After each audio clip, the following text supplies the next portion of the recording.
On Daf 44 Pesachim, we're going over the different things that are prohibited for a person to be eating during the week of Passover. And it's all of these things that contain, of course, a little bit of flour, a little bit of leavening that might make them, put them into the prohibited category. But we have a bit of a debate on this one thing called Babylonian kutach. Babylonian kutach.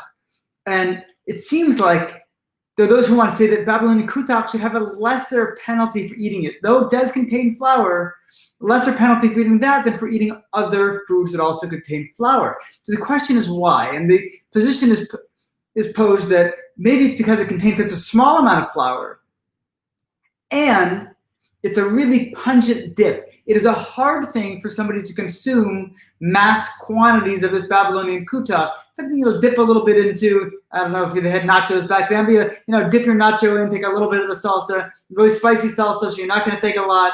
That might be a good analogy. You're not going to be able to eat much of it. Therefore, you'll never come to the level of consuming the really seriously prohibited amounts. So even eating the lesser amounts, we have a less of a penalty on.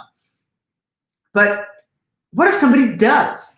What if somebody does say, you know what, I'm going to down this? What if somebody has, the really spicy salsa and they just, rather than dipping their chip little by little, they just down the thing and gorge themselves on the super spicy salsa?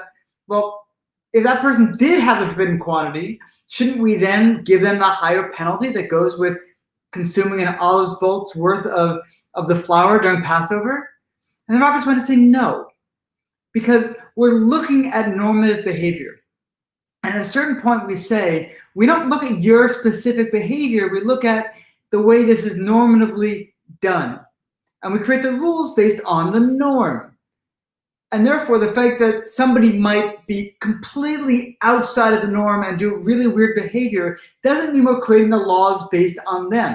In effect, their actions are nullified versus everybody else's normal actions. Since it's such an extreme way to act, to be downing this Babylonian kutach in a way that you could get an olive spoke worth of flour from it, that'd be such bizarre behavior that we don't create the laws to take that into account.